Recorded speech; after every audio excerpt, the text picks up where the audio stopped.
Bible संवाद में आपका स्वागत है। प्रिय भाइयों और बहनों, आज हम कुछ महत्वपूर्ण प्रश्नों पर चर्चा करेंगे जो अक्सर हमारे मन में आते हैं। बाइबल हमें इन प्रश्नों पर स्पष्ट मार्गदर्शन प्रदान करती है और हमें इसका पालन करना चाहिए। पहला सवाल, क्या पैसा बचाना गलत है? पैसा बचाना अपने आप में गलत नहीं है। वास्तव में बाइबल हमें सिखाती है कि हमें भविष्य के लिए बचत करनी चाहिए। नीति वचन 21:20 कहता है, बुद्धिमान के घर में मनभावनी संपत्ति और तेल रहता है, परंतु मूर्ख उसको फौरन खर्च कर डालता है। इस पद से यह स्पष्ट होता है कि बुद्धिमान व्यक्ति अपने संसाधनों का सही उपयोग करता है और भविष्य के लिए बचत करता है। लेकिन ध्यान रहे, हमारा विश्वास और भरोसा परमेश्वर पर होना चाहिए, न कि हमारे संचित धन पर। पैसा बचाना एक अच्छी बात है। परमेश्वर हमें अपनी कृपा से धन प्रदान करता है और हमें हमेशा यह सुनिश्चित करना चाहिए कि हम अपनी कमाई का एक छोटा सा हिस्सा परमेश्वर को अर्पित करें।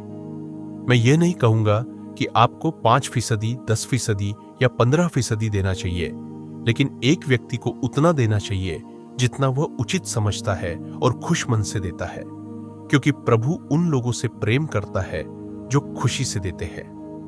हमारी आय से हमें यह सुनिश्चित करना चाहिए कि हम भविष्य के लिए एक हिस्सा बचाएं, क्योंकि प्रभु हमें धन देता है। हमें इसे सावधानी पूर्वक उपयोग करना चाहिए।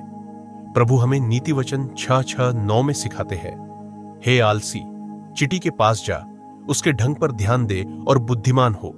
वह न तो अधिकारी रखती है, न प्रधान, न प्रभु, तो भी वह गर्मी के दिनों में अपनी खाद्य वस्तुएं बटोर रखती है और कटनी के समय अपने भोजन को इकट्ठा करती है।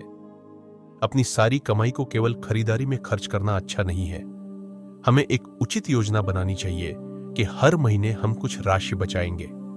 उदाहरण के लिए, यदि आपकी आय 30,000 रुपए है, तो आपको कोशिश करनी चाहिए कि 10,000 रुपए बचत के लिए रखें और 3,000 रुपए प्रभु के काम के लिए और बाकी राशि घर चलाने और अन्य आवश्यकताओं के लिए रखें।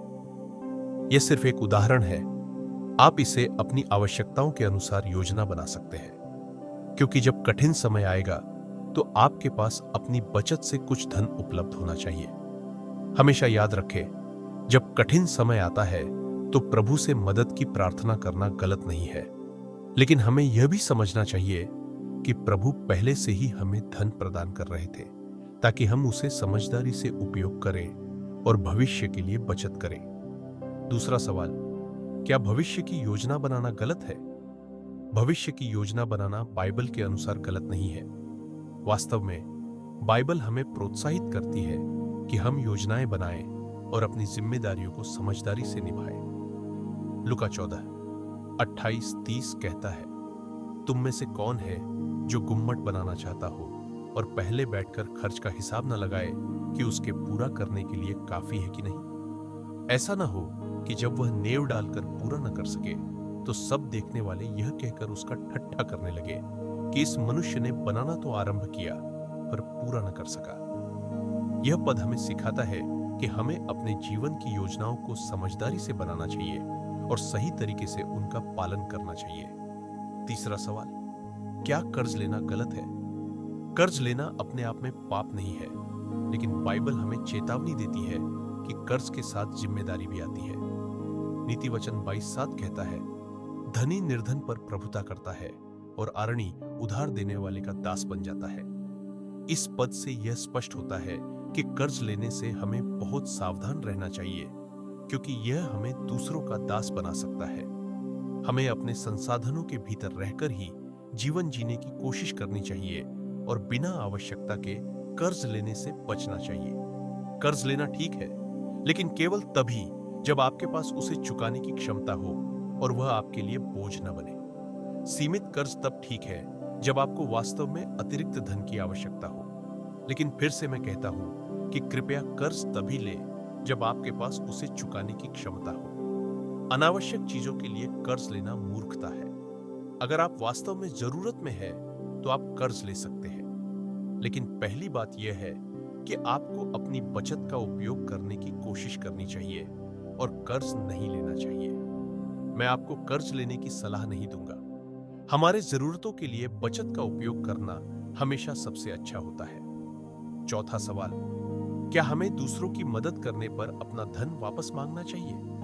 जब हम किसी की मदद करते हैं तो हमारा उद्देश्य परमेश्वर की महिमा करना और उसके प्रेम को दूसरों तक पहुंचाना होना चाहिए।